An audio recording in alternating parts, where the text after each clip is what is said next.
I stood in my son's driveway, watching my daughter-in-law Brenda throw my suitcase into the mud. 3 days after we buried Daniel, and she was already showing her true colors. "Sleep in the doghouse, homeless man!" she screamed, her face twisted with contempt. The neighbors stared from their windows. I should have felt humiliated. Instead, I smiled and walked toward my truck, because tucked in my jacket pocket was an envelope that would change everything. Tomorrow morning, her phone would start ringing. 50 missed calls. Maybe more. I drove away slowly from that house on Maple Ridge Drive, my hands steady on the wheel, even though my heart was breaking all over again. Not because of Brenda's cruelty. I had expected that. No, my heart broke because every street corner in Oakmont reminded me of Daniel. The coffee shop where we used to meet for breakfast on Saturdays. The park where I taught him to throw a football when he was 7. The old hardware store where he bought his first toolbox at age 12. So proud to help me fix things around the house. 3 days ago, we buried my boy at Riverside Memorial Chapel. The funeral had been massive. Over 200 people showed up. Daniel had built a successful commercial real estate business from nothing, starting with a single rental property 15 years ago, and growing it into a company that managed over $40 million in assets across 3 counties. People respected him, loved him even. I remembered standing by the casket, looking down at my son's peaceful face. 42 years old. Just 42. A heart attack while jogging, they said. Sudden cardiac arrest on the trail behind his neighborhood. A dog walker found him. By the time the paramedics arrived, he was gone. Brenda had played her role perfectly that day. She wore a black Chanel dress that probably cost $3,000, designer sunglasses hiding her eyes, dabbing at her face with a monogrammed handkerchief. She leaned on her sister Tracy for support, accepting condolences with a trembling voice. "He was my everything," she told people. "I don't know how I'll go on, but I noticed things others didn't." I saw her check her phone during the eulogy. I saw her impatience when Daniel's college friends spoke too long, sharing memories that made everyone laugh through their tears. I saw her eyes scanning the crowd, calculating, measuring. After the burial, people came back to the house. Daniel's house. The beautiful 4-bedroom craftsman in the Ridgeview Heights neighborhood that he had bought 5 years ago. Brenda moved through the rooms accepting casseroles and sympathy, but I noticed something that made my blood run cold. Daniel's photos were gone from the mantel above the fireplace. The ones of him as a Little League champion. The one of him graduating from State University. The one of him shaking hands with the mayor after donating $50,000 to the youth center. In their place sat interior design magazines, Elle Decor, Architectural Digest, already planning the remodel. That evening, after everyone left, I stayed to help clean up. Brenda's sister Tracy arrived around 8 o'clock. I was in the dining room, boxing up leftover food, when I heard them in the kitchen. They didn't know I was there. "Is everything in your name now?" Tracy asked. "Working on it," Brenda replied. Her voice was different. Harder. No tears. "The old man's still hanging around, though. Can't you just kick him out?" "Give it a few days. I need to find all the paperwork first." Daniel kept everything so locked down. I stood there, frozen, understanding washing over me like ice water. This wasn't grief. This was a plan. I had never trusted Brenda, not from the day Daniel brought her home 4 years ago. She was a pharmaceutical sales rep, beautiful and charming, who had swept my recently divorced son off his feet. Within 6 months, they were married in a destination wedding in Cabo that cost $80,000. Daniel paid for everything.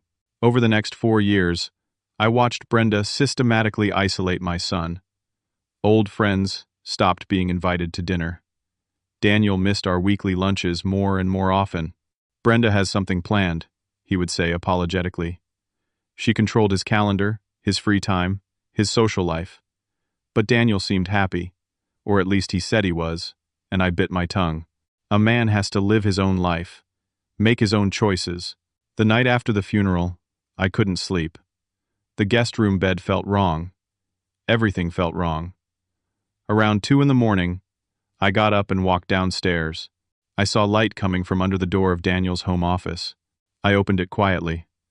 Brenda sat at Daniel's desk, frantically clicking through files on his computer. Financial statements glowed on the screen. She jumped when she saw me. "Chester, you scared me." "Just looking for some water," I said calmly. "What are you doing?" "Oh, just, you know, trying to find insurance papers. Life insurance. I need to file claims." She closed the laptop quickly. "The funeral costs and everything. Daniel had everything organized. His attorney has all that." "Right. Yes. I'll call him tomorrow." She stood up, tightening her silk robe. "I should get some sleep. You should too." I nodded and left, but I knew the truth. She was hunting, searching for accounts, passwords, assets, trying to figure out exactly how much my son had been worth. What Brenda didn't know, what I hadn't told anyone except Daniel's attorney, was that 3 months before he died, Daniel had come to my apartment late at night.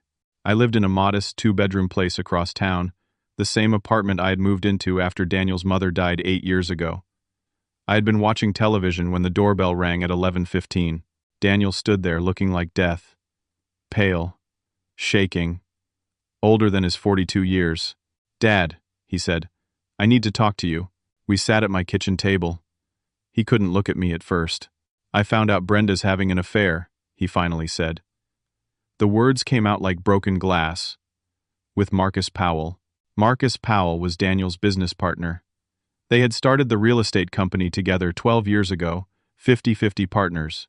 Marcus handled property acquisitions, while Daniel managed client relationships and finances.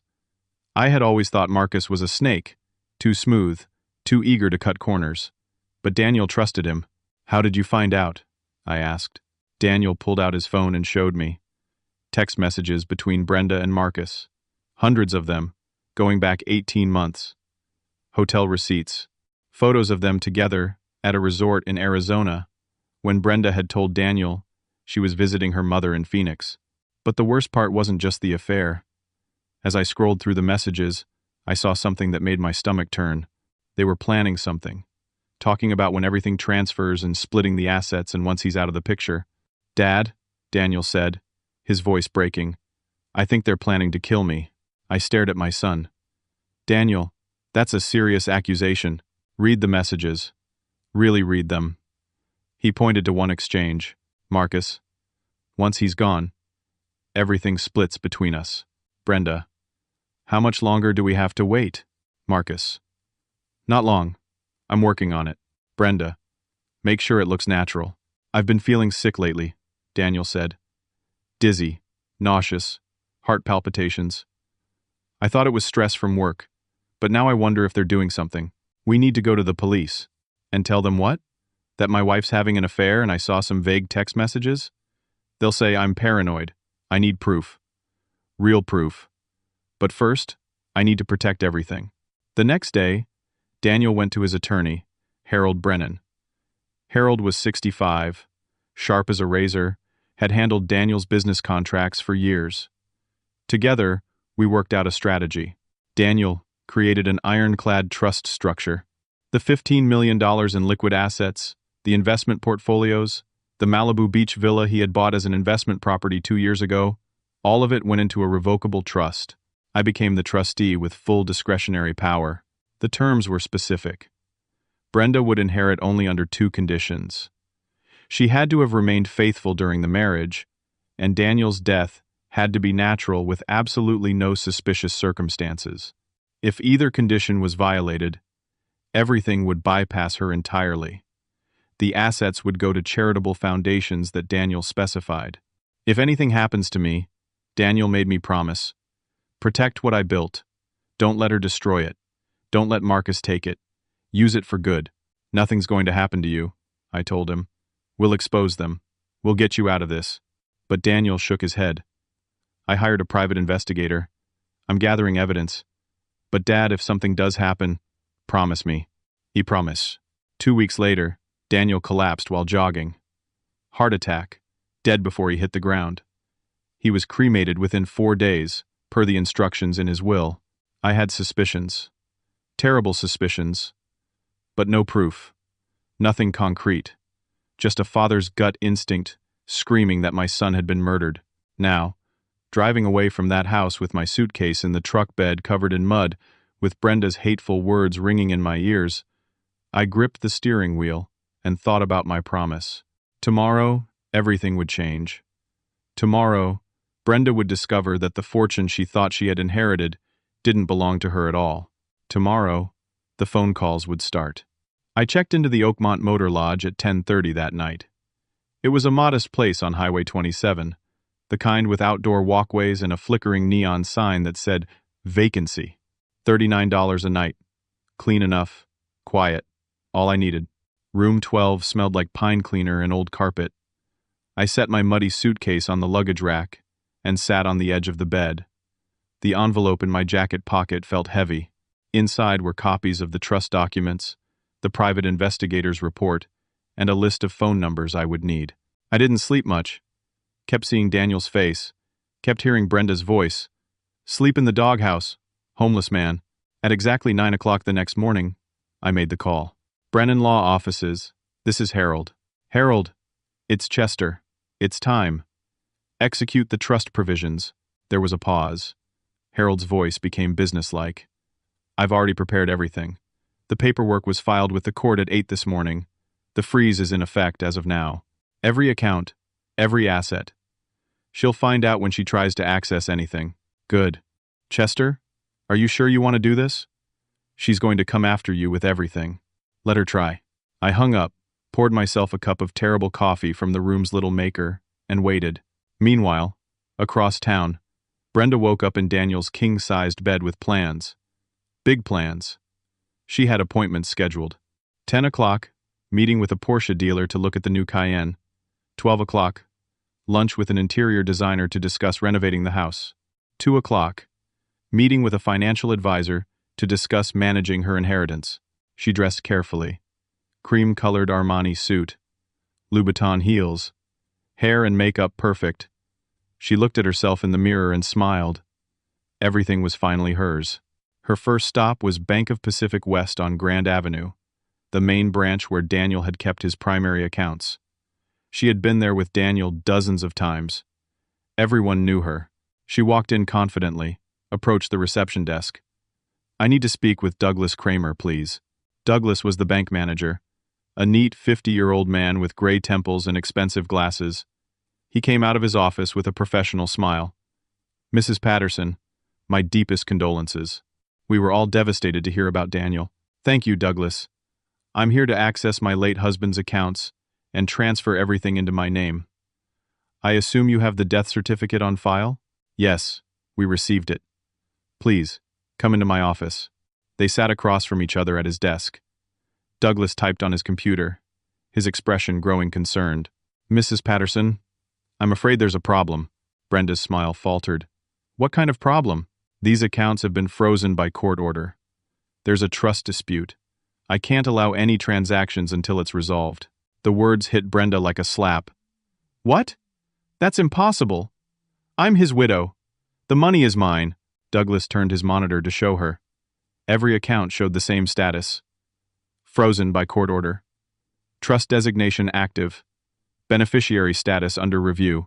I don't understand, Brenda said, her voice rising. Who filed this? Who would do this? The trust documentation shows a trustee named Chester Patterson. The freeze was ordered this morning by probate court. Brenda's face went white. Chester? That old man? I'm sorry, Mrs. Patterson. I can't release any funds. You'll need to speak with an attorney. Brenda stood up so fast her chair rolled backward. This is ridiculous. I'll have my lawyer contact you. She stormed out of the bank, her hands shaking. In her car, she started making calls. First, the brokerage firm where Daniel kept his investment portfolio, $3.7 million in stocks and bonds. I'm sorry, Mrs. Patterson, the account manager said. Those accounts are held in a trust.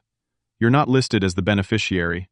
Everything is frozen pending resolution of the estate. Second, the property management company that handled the Malibu Beach villa, Daniel had bought it for $1.8 million 2 years ago, worth at least $2.5 million now. Mrs. Patterson, according to our records, that property was transferred to the Patterson Family Trust 3 months ago. You don't have authority to access it. 3 months ago. Right when Daniel found out about the affair. Third, Daniel's business accountant, Phyllis Grant. Phyllis, I need to access the business accounts. I'm Daniel's widow. I need to understand what's there. Brenda, I'm sorry, but all of Daniel's personal and business accounts that were in his name have been restructured into a trust. I can't give you any information without authorization from the trustee. Who is the trustee? Chester Patterson. Brenda threw her phone into the passenger seat and screamed. Reality was crashing down around her. She had nothing. No access to bank accounts, no access to investment portfolios, no access to the properties. Nothing. She pulled up her own bank account on her phone. Personal checking, $3,247. That was it. That was all she had. Her credit cards were maxed out. She had been shopping heavily over the past month, buying expensive clothes and jewelry in anticipation of the inheritance. Figured she would pay it all off once she had access to Daniel's money. She pulled up the county property records on her phone, searched for the house she was living in. The deed showed it had been transferred to the Patterson Family Trust 3 months ago. She didn't own it. She was living in a house that belonged to a trust controlled by Chester. Brenda started calling Chester. No answer. Straight to voicemail. She called again, and again, and again.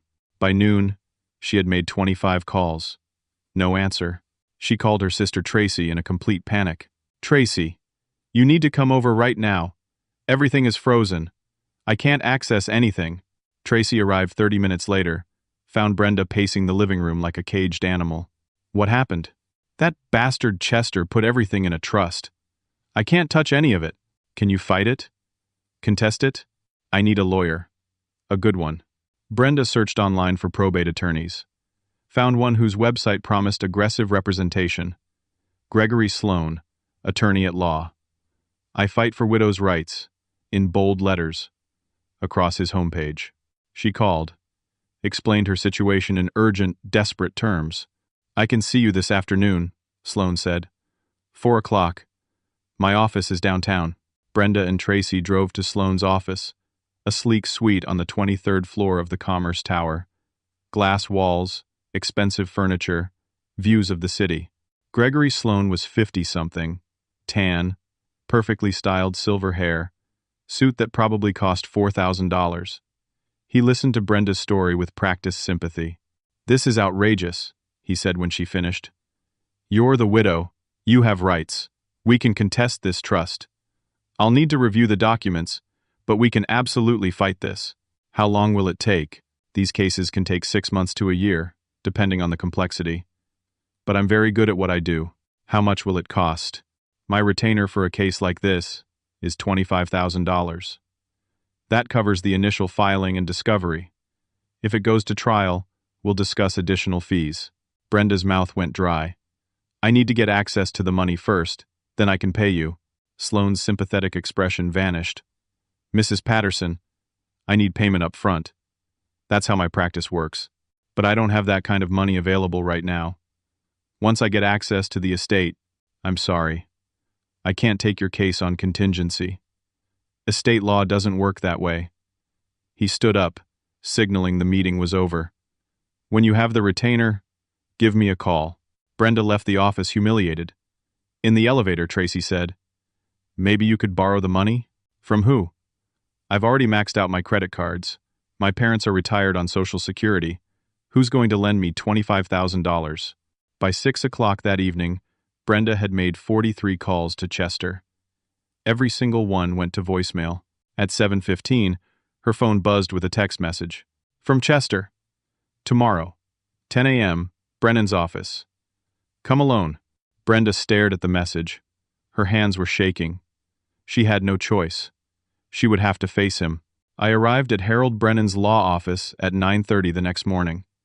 The office was in a restored Victorian house on Court Street, painted pale blue with white trim. Professional, but not flashy. Harold had been practicing law here for 37 years.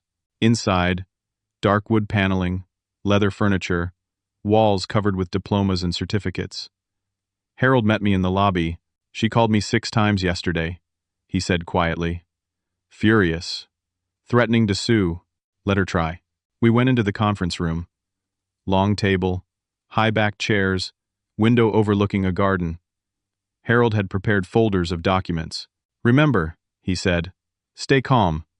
Let me do most of the talking. She's going to try every manipulation tactic she knows." At 10 o'clock exactly, the receptionist buzzed. "Mrs. Patterson is here. Send her in." The woman who walked into that conference room was not the same woman who had screamed at me in the driveway. Brenda had transformed herself. Gone were the designer clothes. She wore a simple black dress, minimal makeup, her hair pulled back. Her eyes were red, like she had been crying, playing the grieving widow card. She sat down across from us, folded her hands on the table. When she spoke, her voice was soft, wounded. "Chester, I don't understand what's happening. Daniel was my husband. We had plans together, dreams. We were going to start a family next year. Why would he do this to me?" I said nothing, just watched her performance. Harold opened one of the folders. "Mrs. Patterson, let me explain the situation clearly. 3 months ago, your late husband executed a comprehensive trust. The terms are explicit. You were to receive a monthly stipend of $5,000 for living expenses. However, the bulk of the estate, including the $15 million in liquid assets and all real properties, were designated for other purposes." Brenda's mask slipped for just a second. "Other purposes? What other purposes?" "Charitable foundations, educational trusts, organizations that Daniel specified in the trust documents." "But I'm his wife." "And Chester here," Harold continued calmly, "is the trustee with full discretionary power over all distributions." Brenda turned to look at me. Really look at me. For the first time. I saw the calculation in her eyes. She was trying to figure out her next move. Then the tears started. Real-looking tears, rolling down her cheeks. Daniel must have been confused. He was under so much stress from work. The business was demanding. He wasn't thinking clearly. She reached across the table toward me. "Chester, you knew him. You knew how much he loved me. This isn't what he really wanted. You have to know that." I finally spoke. My voice was quiet but steady. "Daniel came to me 3 months before he died. Late at night. You know what he told me, Brenda?" Her face went completely pale. "He told me about Marcus Powell, about the affair, about the hotels, about the two of you planning something." Brenda pulled her hand back like she had touched fire. "That's not true. That's absurd. Marcus was his business partner. We were friends, that's all." I reached into my jacket pocket and pulled out a manila envelope, slid it across the table to her. "Open it." Her hands shook as she opened the envelope. Inside were printed text messages, page after page of them. Messages between her and Marcus discussing their affair, making plans to meet, talking about Daniel like he was an obstacle to be removed. Hotel receipts. The Fairmont in San Francisco, the resort at Pelican Hill, the Street Regis in Dana Point. Always the same 2 names on the reservation, and photographs. The private investigator had been thorough. Photos of Brenda and Marcus entering hotel rooms, kissing in restaurant parking lots, holding hands on a beach in Carmel. Brenda stared at the evidence, her face cycling through emotions. Shock, fear, anger. "These could be faked," she said weakly. Harold spoke up. "The private investigator who compiled this evidence is prepared to testify. The hotel records are real. The phone company has verified the text messages. Mrs. Patterson, this evidence is ironclad." Then Harold slid another document across the table. "But there's more. The trust includes a morality clause. Infidelity during the marriage voids any inheritance. Based on this evidence, you're not entitled to anything except the monthly stipend. And even that can be revoked if we determine you were involved in any criminal activity." Brenda's eyes went wide. "Criminal activity? What are you talking about?" I leaned forward. Daniel told me he had been feeling sick, dizzy, nauseous, heart palpitations. Started about a month before he died. "He never told me that," Brenda said quickly. Too quickly. "We've been reviewing Daniel's medical records," Harold continued. "He made appointments with his doctor about these symptoms. The doctor ran some tests, but found nothing definitive. Told Daniel it might be stress, but given the circumstances of his death, we've requested a full toxicology review." This was partly a bluff. We had suspicions, but no concrete proof yet. But I watched Brenda's face carefully, looking for tells, looking for guilt. She went completely white. Her hands gripped the edge of the table. "What are you saying?" Her voice was barely a whisper. "We're saying that the circumstances surrounding Daniel's death warrant investigation," Harold said. "If we find any evidence of foul play, the authorities will be notified, and you would lose everything." "This is slander!" Brenda stood up abruptly, her chair scraping loudly against the floor. "You can't prove anything. You're just trying to scare me." I stood up too, looked her directly in the eyes. "Then why are you so scared?" She grabbed her purse, turned toward the door. Harold called out, "Oh, and Mrs. Patterson? The house you're living in? That's in the trust too. You have 30 days to vacate. The eviction notice will be served tomorrow." Brenda stopped, her hand on the doorknob. Her shoulders were shaking. She didn't turn around. "You'll regret this," she said. "Both of you." Then she was gone. Harold and I sat back down. I felt exhausted, like I had run a marathon.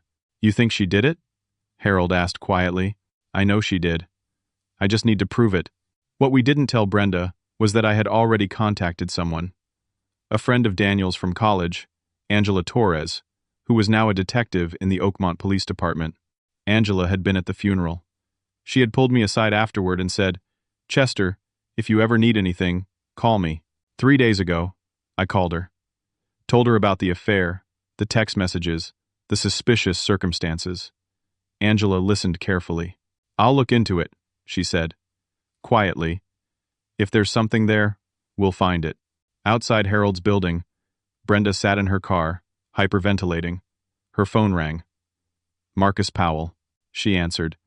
They know. They know everything." "What? How is that possible?" Marcus sounded panicked. "Chester had a private investigator. They have photos, text messages, hotel records, and they're investigating Daniel's death." There was a long silence. "You said it would look natural," Brenda hissed. "You said there was no way anyone would know." "Stop talking. Not on the phone. Meet me tonight. 8 o'clock. That bar on Route 12 outside town. The one nobody goes to. Marcus. Just be there." The call ended. Brenda sat there, terrified. Everything was falling apart. The money was gone. The house was gone. And now they suspected murder. She had no idea that a police detective was already reviewing Daniel's case. That the medical examiner had been asked to take another look at the autopsy report. That phone records were being subpoenaed. That hotel security footage was being collected. The walls were closing in. The bar was called Lucky's Tavern, a rundown place on Route 12 about 15 miles outside Oakmont. Dim lighting, sticky floors, a clientele that minded their own business. The kind of place where nobody asked questions. Brenda arrived at 8 o'clock, parked in the back of the lot. Walked in nervously, found Marcus already in a corner booth. He looked terrible. Unshaven, rumpled clothes, dark circles under his eyes. She slid into the booth across from him. "We need to talk." "Keep your voice down," Marcus said. He was drinking scotch, already on his second glass by the look of it. "They're investigating Daniel's death, Marcus. The police. They think we killed him." "Did you use your real name when you bought the Digitalis?" Brenda froze. "What?" "The Digitalis. The heart medication I gave you. Did you use your real name? At any pharmacy? Did anyone see you?" "I used samples from work. From the pharmaceutical company. Nobody tracks samples." Marcus rubbed his face. "If they do a deep toxicology panel, they might find it. Digitalis breaks down, but if they know to look for it specifically, you told me it was untraceable. You said it would just look like a heart attack. It should have been." Marcus slammed his glass down.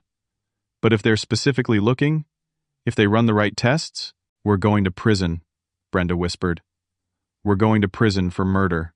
"We need to get ahead of this," Marcus said. "You need to talk to Chester. Make a deal. Tell him you'll walk away from everything. Admit to the affair if you have to. Maybe he'll drop the investigation. Walk away with nothing? After everything we did? Better than spending the rest of your life in prison." Marcus leaned forward. "Listen to me. If they prove we murdered Daniel, we're both done. You understand that? First-degree murder. Life without parole. Brenda felt dizzy. This wasn't how it was supposed to go. It was supposed to be simple. Daniel dies of a heart attack. She inherits everything. She and Marcus split it all, run off together, live the life they deserved. Instead, everything was falling apart. The next morning, Detective Angela Torres sat at her desk in the Oakmont Police Department, reviewing Daniel Patterson's case file. She had been going through it methodically for 3 days now. The autopsy report was straightforward. Heart attack, coronary artery occlusion, death within minutes. Nothing suspicious noted at the time. But Angela knew that medical examiners saw what they expected to see. A fit 42-year-old man drops dead while jogging? First assumption, natural heart attack. Run the standard panels, confirm the obvious, close the case. But when Angela looked closer, she found something. In the weeks before his death, Daniel had visited his doctor 3 times. Complaints of dizziness, nausea, irregular heartbeat. The doctor had run an EKG, found some minor abnormalities but nothing alarming, chalked it up to stress and recommended lifestyle changes. Those symptoms were consistent with digitalis poisoning. Angela made some calls. Found out Brenda Patterson worked for Meridian Pharmaceuticals as a sales representative. Meridian's product line included cardiac medications, including digitalis-based drugs. Angela called her partner, Detective Raymond Cole. "Ray, I need you to help me with something." At 10:15 that morning, Detectives Torres and Cole pulled up in front of Daniel Patterson's house in Ridgeview Heights. They had a search warrant signed by Judge Carruthers. Brenda answered the door in yoga pants and a sweatshirt, her hair pulled back. When she saw the detectives and the warrant, her face went gray. "What is this? What's happening?" "Mrs. Patterson, we have a warrant to search the premises in connection with the death of your husband, Daniel Patterson." "This is insane. Daniel died of a heart attack." "Then you have nothing to worry about," Angela said calmly. Brenda immediately called a lawyer. 30 minutes later, Patricia Kemp arrived. Patricia was a criminal defense attorney, sharp and expensive, someone Brenda found through a desperate internet search. "Don't say anything," Patricia instructed Brenda. "Not a word." The search took 4 hours. 4 police officers went through every room methodically. They took Daniel's computer, his tablet, his phone records. They took medication bottles from the bathroom. They took Brenda's laptop, her phone. In Daniel's home office, they found something interesting. A vent in the wall behind the desk. Inside the vent, wrapped in plastic, was a small glass vial, nearly empty, but with residue at the bottom. Angela bagged it carefully. "We'll need to test this." They also found, in a drawer in Brenda's nightstand, a notebook. Inside were handwritten notes, calculations, Daniel's life insurance policy numbers, the value of his real estate holdings, bank account numbers. One page had a timeline. Dates, events. 3 months from now was circled. That date was 2 weeks after Daniel died. After the search, Patricia pulled Brenda aside. "This is serious. This is a murder investigation. You need to tell me the truth. Did you have anything to do with your husband's death?" Brenda couldn't answer, just stood there, shaking. "Mrs. Patterson, I need to know what I'm dealing with. Did you hurt your husband?" "I didn't. I didn't mean for him to die. It was supposed to just make him sick," Marcus said. Patricia held up her hand. "Stop. Don't say another word." She took a deep breath. "My retainer for a case like this is $75,000. That's for investigation and preliminary hearings. If this goes to trial, it's another $200,000 minimum. I don't have that kind of money. Everything is frozen." "Then I can't help you. I'm sorry." Patricia left. Brenda was alone in that big house, surrounded by police tape and evidence markers, with no money, no lawyer, and a murder investigation closing in around her. She tried calling Marcus. No answer. She called 10 times. Voicemail every time. By evening, she had called Chester another 30 times. Still no answer. Meanwhile, the vial found in Daniel's office was sent to the state crime lab for analysis. Rush order. 3 days later, the results came back. The residue in the vial contained traces of digoxin, a digitalis-based cardiac medication. The concentration was medical grade. The type of sample a pharmaceutical representative would have access to. Detective Torres looked at the report, then at the notebook with Brenda's handwriting, then at the timeline of Daniel's symptoms and death. She called the medical examiner. "I need you to do something for me. Daniel Patterson died 6 weeks ago. Cause of death listed as heart attack. But I need you to run a specific tox screen on the tissue samples. Test for digitalis poisoning. That's expensive.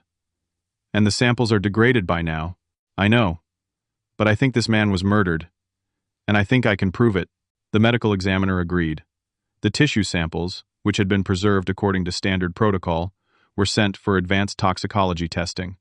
The test would take 3 weeks. Chester learned all of this from Angela over coffee at a diner on Main Street. "We're building a case," Angela told him. "But I need you to know, even if we prove he was poisoned, proving who did it is harder. We need more than circumstantial evidence." "What about the confession?" Chester asked. "What confession?" "The one she's going to give me." Angela shook her head. "Chester, don't do anything stupid.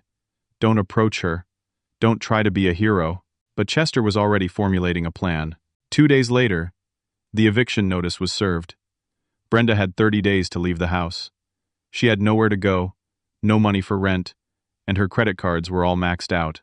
Her sister Tracy stopped answering her calls. Friends avoided her. Word had spread around town about the investigation. People whispered, pointed. Marcus Powell had completely disappeared. Changed his phone number? Closed his social media accounts? His wife filed for divorce. Brenda was utterly, completely alone. And that's when Chester made his move. Chester sat in his motel room at the Oakmont Motor Lodge, the phone pressed to his ear. Detective Angela Torres was on the other end.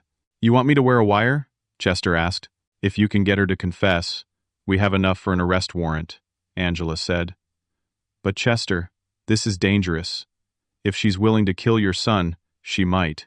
"I'm 71 years old," Chester interrupted. "I've got nothing to lose and everything to gain. My son deserves justice." "Okay. Come to the station tomorrow morning. We'll get you set up." The next day, Chester went to the police station. In a small technical room, a young officer fitted him with a recording device. It was tiny, no bigger than a button, attached to his shirt collar, with a clip that looked like ordinary fabric. "It'll pick up everything within 20 feet, the officer explained. "Crystal clear audio. We'll be in a van outside wherever you meet her. If anything goes wrong, we come in immediately." Angela Torres reviewed the plan. "Call her. Tell her you want to talk. Meet somewhere public but quiet. Let her do most of the talking. Don't accuse her directly. Just let her explain herself." Chester nodded. "I understand." That afternoon, Chester called Brenda from his motel phone. She answered on the first ring. "Chester? We need to talk," he said simply. "Yes. Yes, we do. Please, can we meet? I need to explain everything. Tomorrow. 2 o'clock. My motel room. Oakmont Motor Lodge, room 12. I'll be there.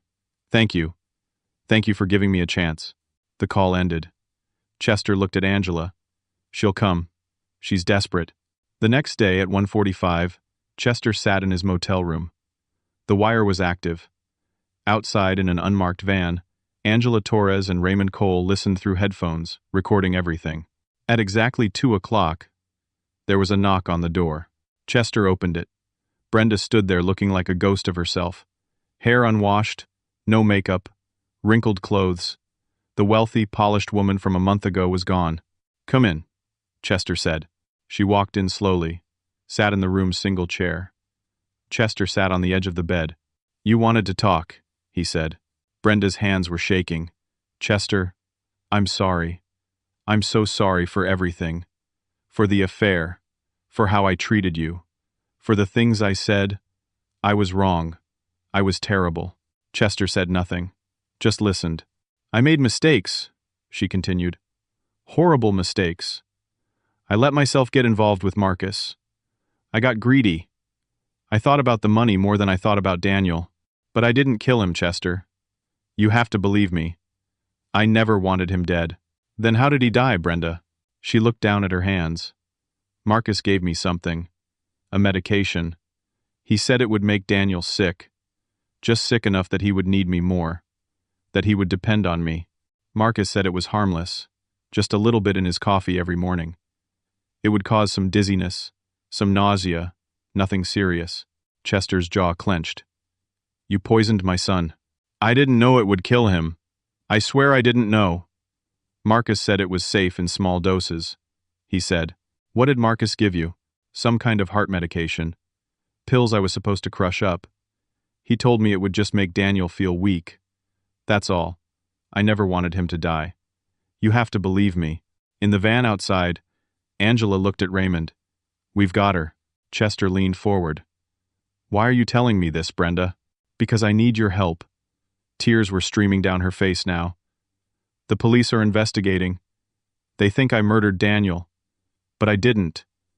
It was an accident. A terrible accident. If you drop the investigation, if you tell them you don't suspect anything, maybe they'll stop looking. Please, Chester.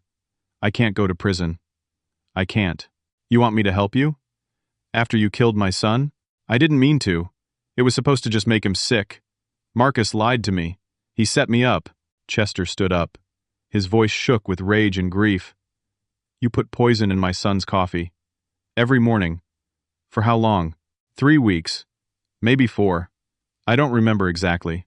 And when he started having symptoms? When he went to the doctor? When he told you he was dizzy and nauseous? You kept doing it? Brenda was sobbing now. Marcus said it would pass. He said the symptoms were temporary. He promised me. You murdered him. No. It was an accident. I never meant. Then Brenda noticed something. Her eyes fell to Chester's shirt collar, saw the small clip, the tiny device. Her face changed. Realization dawned. You're recording this, she whispered. She lunged at Chester, reaching for the wire. Chester stepped back, but she was fast, desperate. Her fingers grabbed his collar, tried to rip the device off. You tricked me. You bastard. You tricked me. The motel room door burst open. Detectives Torres and Cole rushed in, followed by 2 uniformed officers. Brenda Patterson. You're under arrest for the murder of Daniel Patterson. Brenda screamed. Fought. Tried to run. It took 3 officers to get her in handcuffs. You have the right to remain silent, Angela began, reading her Miranda rights. He entrapped me. Brenda shrieked. This is illegal. He made me say those things. You confessed to administering poison to your husband over a period of weeks, Angela said calmly. That's first-degree murder. You're done. They let her out in handcuffs. Her screaming could be heard all the way to the patrol car. Chester sat back down on the bed, his whole body shaking. The wire was still recording his ragged breathing. Angela Torres stayed behind. She sat in the chair Brenda had vacated. Mr. Patterson, I know this is hard, but you got justice for your son. Chester looked at her, tears finally coming. It doesn't bring him back. No, it doesn't. But at least he can rest now, and she can't hurt anyone else. Over the next week, more evidence piled up. The toxicology report came back from the medical examiner. Daniel's tissue samples showed elevated levels of digoxin consistent with chronic poisoning over several weeks. Brenda's phone records showed hundreds of calls and texts with Marcus Powell. When investigators served a warrant for Marcus's phone, they found deleted messages that had been recovered. Messages planning the poisoning. Messages discussing Daniel's symptoms. Messages celebrating when it would all be over soon. Marcus Powell was arrested at his apartment in Riverside, charged as an accomplice to murder. Facing life in prison, Marcus made a deal. He agreed to testify against Brenda in exchange for a reduced sentence. His testimony was devastating. He revealed that Brenda had been the mastermind, that she had approached him with the idea, that she had researched how to make it look like a natural heart attack, that she had been the one crushing the pills and putting them in Daniel's coffee every morning. She told me it was the only way, Marcus said in his deposition, that Daniel would never divorce her because of the prenup, that if we wanted to be together and have his money, he had to die. Marcus also revealed something else. Brenda had taken out a life insurance policy on Daniel 6 months before his death, $2 million. She had forged his signature on the application. The prosecutors added insurance fraud to the murder charges. Brenda's public defender, a young woman fresh out of law school who was overwhelmed and unprepared, tried to mount a defense, tried to claim Brenda was manipulated by Marcus, that she didn't understand the medication would be fatal, that she was a victim too. But the evidence was overwhelming. The recorded confession, Marcus's testimony, the text messages, the notebook with calculations and timelines, the forged insurance policy. The trial was set for 4 months later. Chester attended every single day, sat in the second row behind the prosecutors, watched as they dismantled Brenda's lies piece by piece. The trial lasted 3 weeks. The courtroom was packed. Media cameras lined the hallway outside Judge Ellen Morrison's courtroom in the Superior Court of Oakmont County. The case had captured regional attention. Pharmaceutical rep, accused of poisoning husband, was the headline across every newspaper and news website. Chester sat in his usual spot, second row behind the prosecution table. He wore the same gray suit every day, held the same worn leather notebook where he wrote observations, never missed a moment. The prosecution team was led by Assistant District Attorney Nicole Hartwell, a sharp 40-year-old with a reputation for winning complex murder cases. She laid out the case methodically, building it piece by piece like constructing a building. Day 1, she presented the timeline. Daniel's symptoms beginning in mid-August, his doctor visits, his calls to the poison control center that he never told anyone about, asking hypothetically what symptoms digitalis poisoning would cause. He had known something was wrong. Day 2, the affair evidence. Text messages between Brenda and Marcus spanning 18 months. Hotel receipts. Photos. Marcus's ex-wife testified that she had discovered the affair 6 months before Daniel died and confronted Marcus, who promised to end it. He never did. Day 3. The financial motive. Forensic accountants testified about Daniel's estate, $15 million in liquid assets, properties worth another $8 million, the life insurance policy with Brenda's forged signature, Marcus's $2 million keyman policy on Daniel through their business partnership. Day 4. The digitalis. A pharmaceutical expert explained how the medication works, how in therapeutic doses it strengthens the heart, but in toxic doses it causes the exact symptoms Daniel experienced, culminating in fatal cardiac arrest. How someone with pharmaceutical knowledge would know this.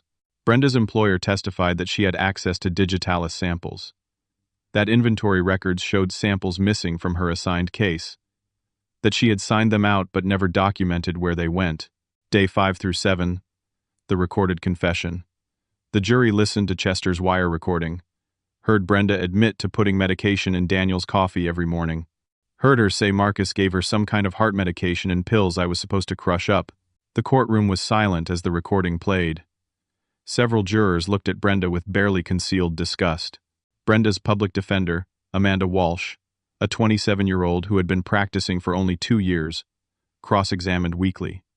She tried to suggest Chester had entrapped Brenda, that the confession was coerced, but Nicole Hartwell dismantled that argument.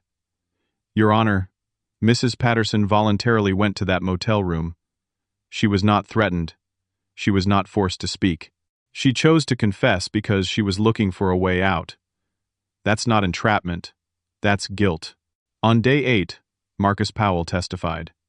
He wore an orange jail jumpsuit, handcuffed, escorted by 2 deputies. He had agreed to plead guilty to second-degree murder and conspiracy in exchange for a sentence of 15 years. He sat in the witness box and told everything. Brenda came to me in March of last year, he said. She said she was unhappy in her marriage, that Daniel was controlling, that she wanted out but the prenup meant she would get almost nothing in a divorce. What did she propose? Nicole asked. At first, just the affair. We started seeing each other. But after a few months, she brought up the idea that if Daniel died, she would inherit everything, that we could be together and be wealthy. Did you take that seriously at first? No. I thought she was just fantasizing, but she kept bringing it up, researching ways to make someone die that would look natural. She's the one who found out about digitalis. She's the one who calculated the doses. What was your role? I provided encouragement. I helped her think through the plan. But she did everything. I never touched the pills. I never gave anything to Daniel. She was the one who poisoned him. Brenda's attorney tried to suggest Marcus was lying to save himself. But his testimony matched the physical evidence, the text messages, the timeline perfectly. On day 9, something unexpected happened. The prosecution called a surprise witness, Daniel's divorce attorney from his first marriage, Carol Hendricks. She was 70 years old, retired now, but still sharp as ever. Miss Hendricks, did you have contact with Daniel Patterson in the months before his death? Yes.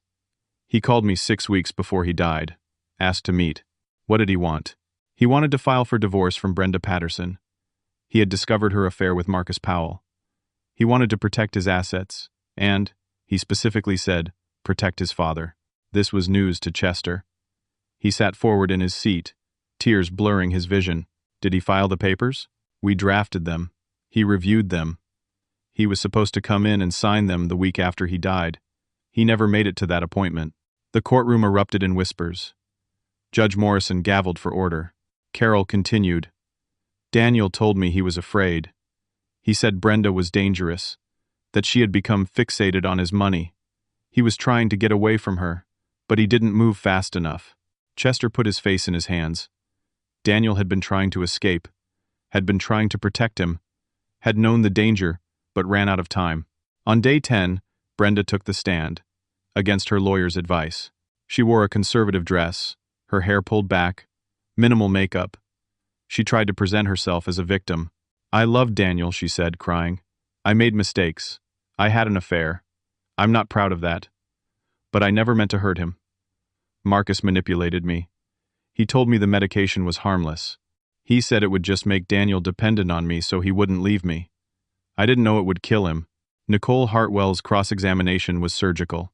Mrs. Patterson, you testified you put medication in your husband's coffee every morning for 3 to 4 weeks, correct? Yes. And after a few days, he started experiencing symptoms? Yes.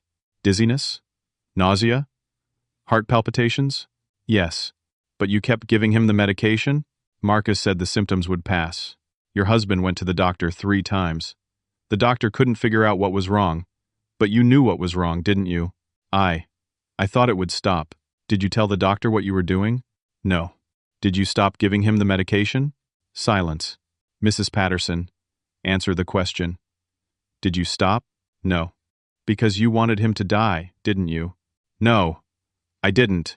Nicole held up a printed text message. This is a text you sent to Marcus Powell on September 14th, 2 days before your husband died.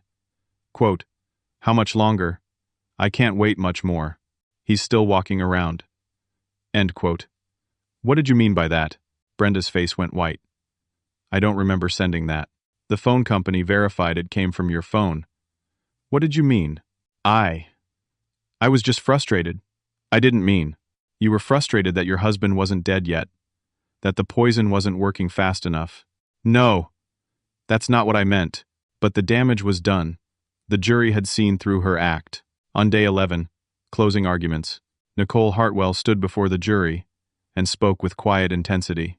Ladies and gentlemen, this case is about greed. Pure, simple greed. Brenda Patterson wanted money. She wanted a life she hadn't earned, and she was willing to kill her husband to get it. She poisoned him.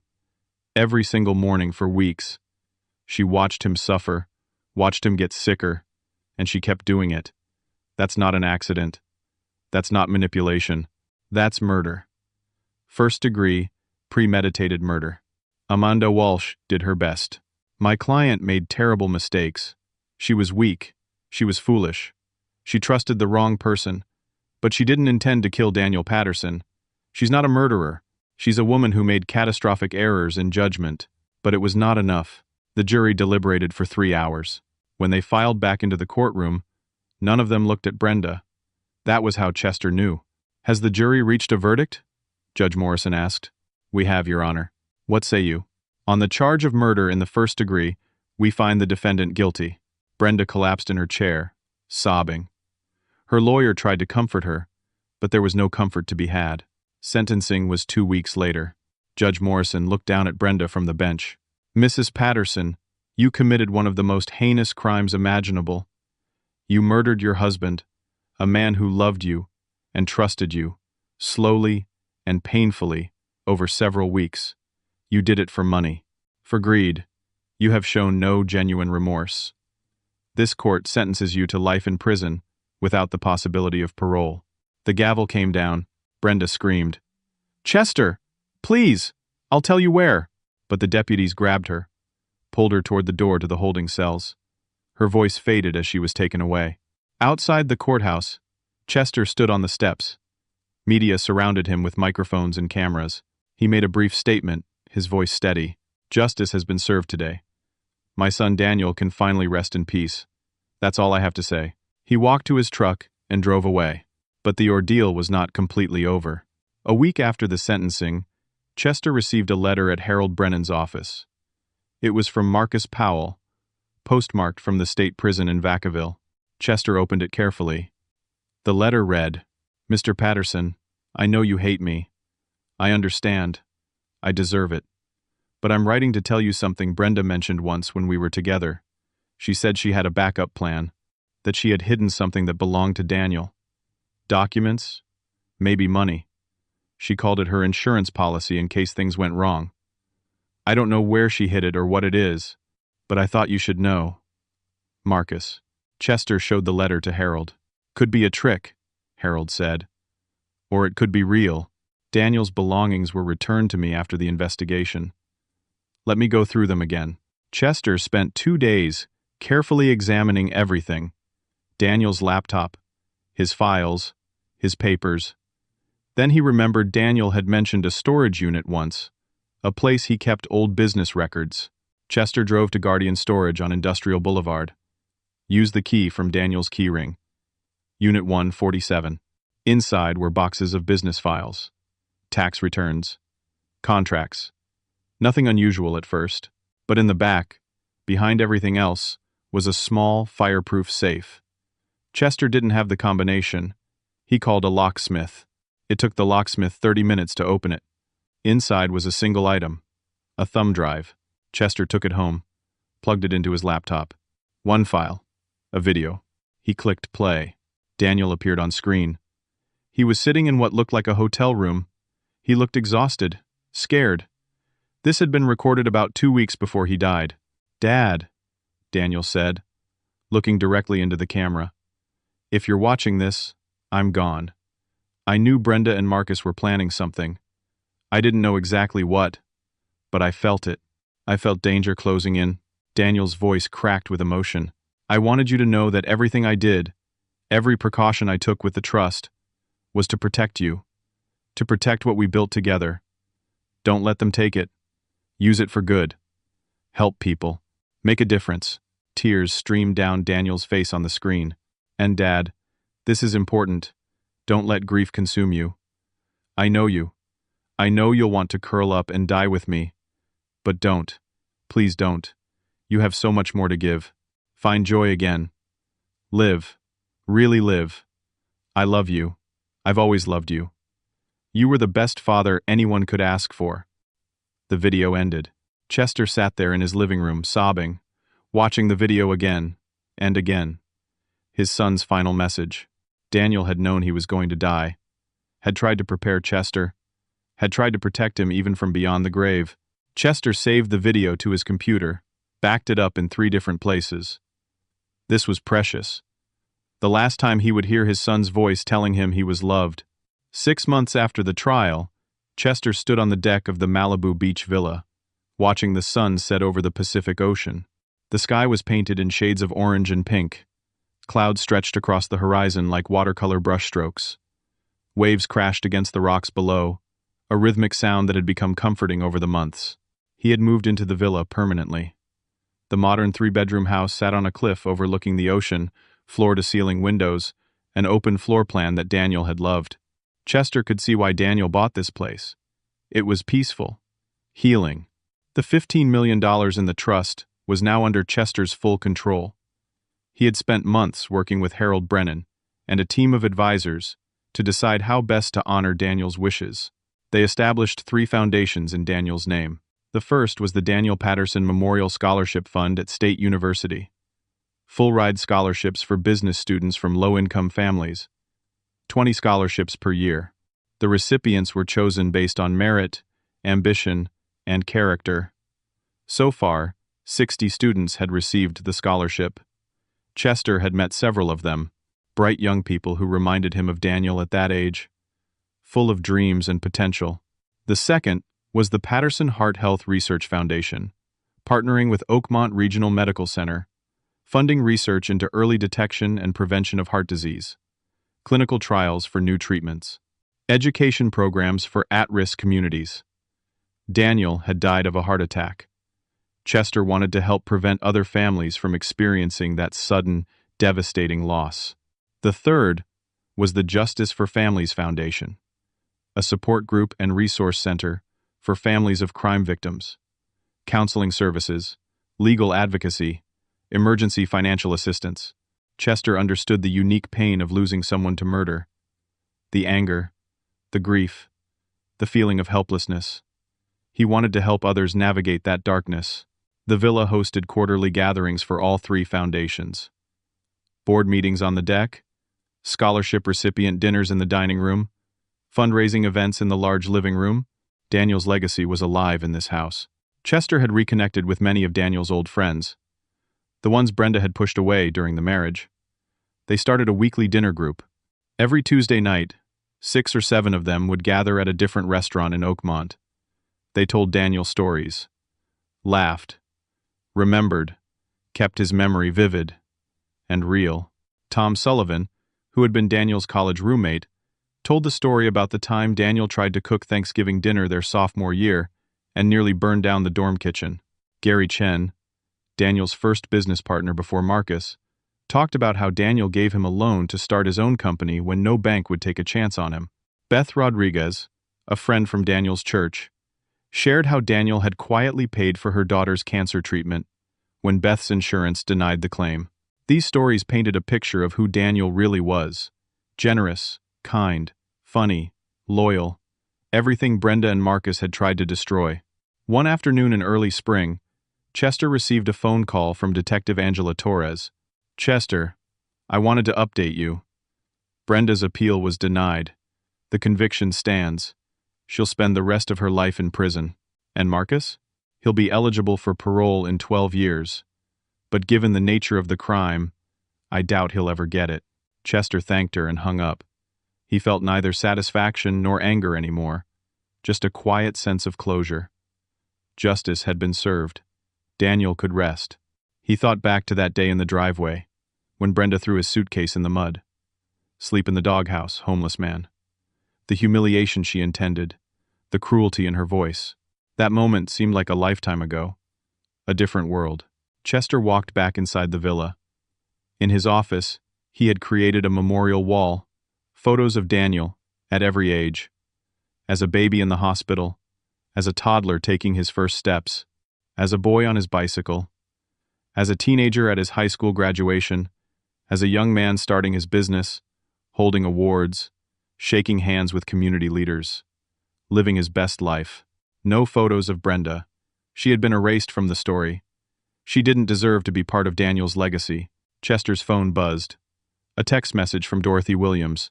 Dorothy was 68 years old, a retired nurse. Chester had met her at a grief support group 4 months ago. She had lost her husband to cancer 2 years earlier. They understood each other's pain, the loneliness, the struggle to find meaning after loss. They had started having coffee, then dinner. Now they saw each other 3 or 4 times a week. They were taking it slow, but there was something real growing between them. Hope, connection, the possibility of joy again. The text read, "Dinner tonight? I'm making lasagna."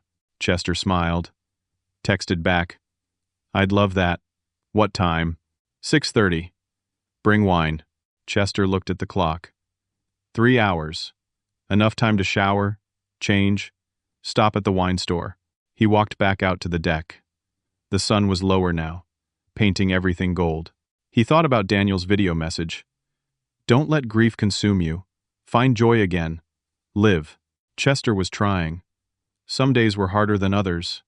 He still woke up sometimes forgetting Daniel was gone, reaching for his phone to call him before reality crashed back in. But those moments were becoming less frequent. The grief was still there, would always be there, but it was softer now, less sharp, more like a steady ache than a stabbing pain.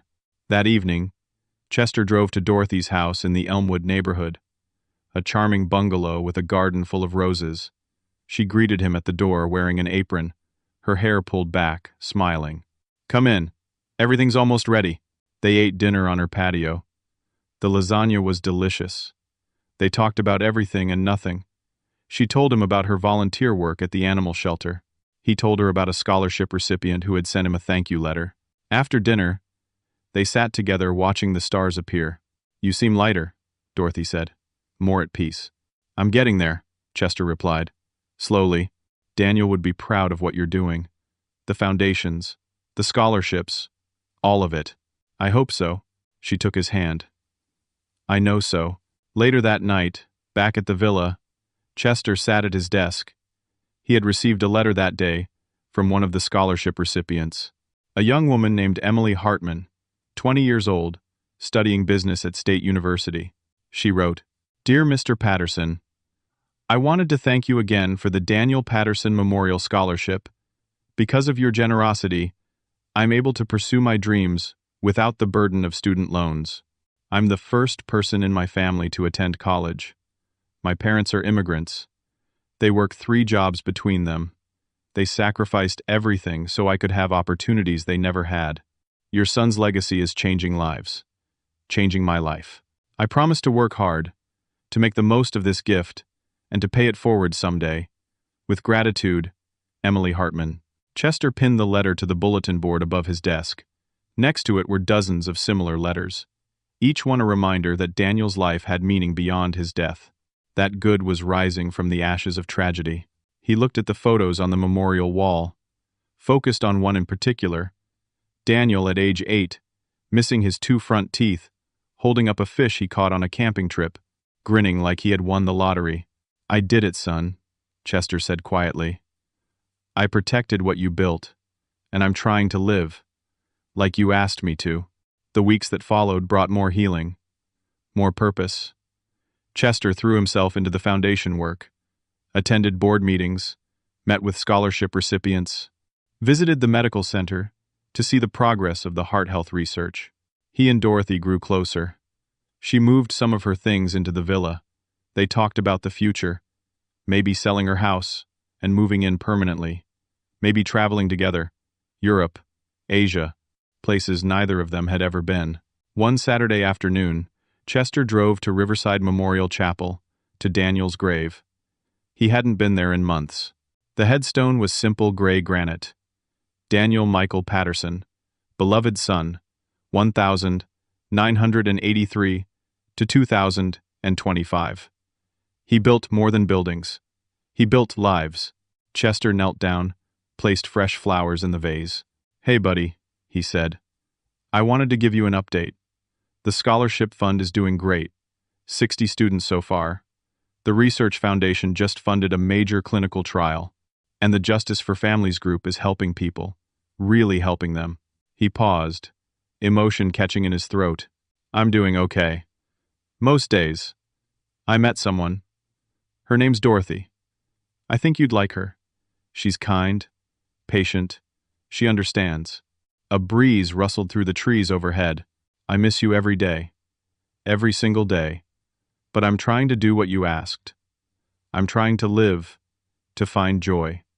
It's hard without you here, but I'm trying." Chester stayed there for a long time, just sitting, remembering, saying goodbye again, and hello, because that's what grief was, an endless cycle of goodbyes and hellos, letting go and holding on. As the sun began to set, Chester stood up, touched the headstone one more time. "I love you, son. Always." He drove back to the villa. Dorothy was already there, making dinner. The smell of garlic and herbs filled the house. "How are you?" she asked, seeing his face. "I'm good," he said, and he meant it. That night, they sat on the deck together. The ocean stretched out before them, endless and dark. Stars reflected on the water. The moon hung low and full, What are you thinking about? Dorothy asked. About how life can change in an instant, Chester said. 6 months ago, I was standing in a driveway covered in mud, humiliated, grieving, angry. Now I'm here. With you. Building something meaningful. Finding peace.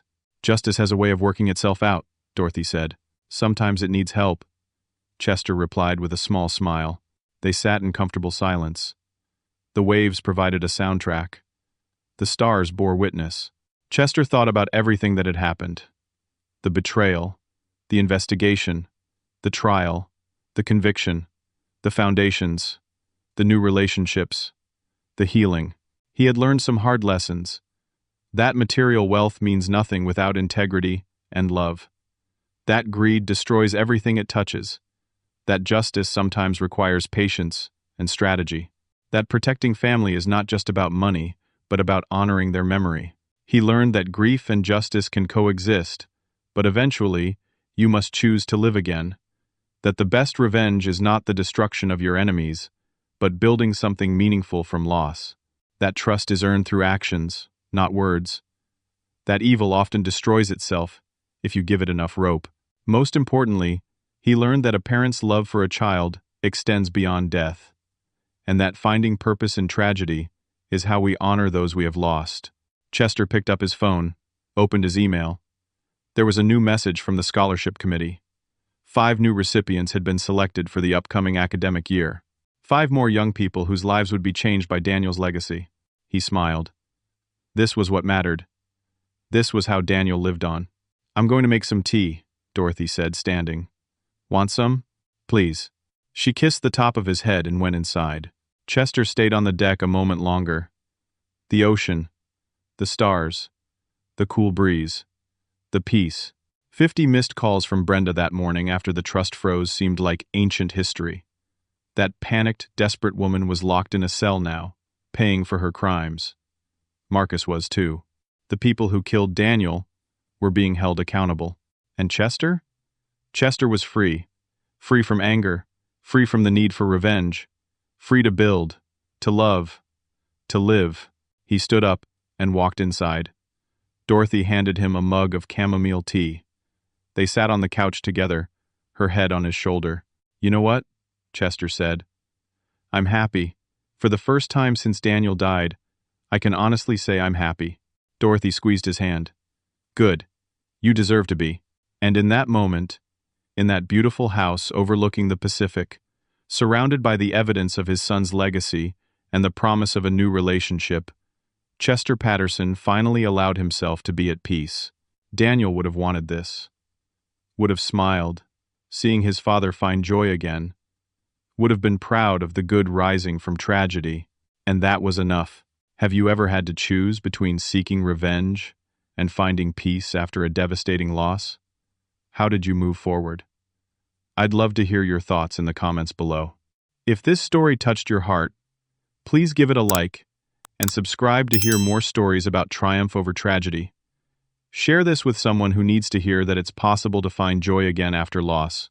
Thank you for listening, and remember that even in our darkest moments, we have the power to create light.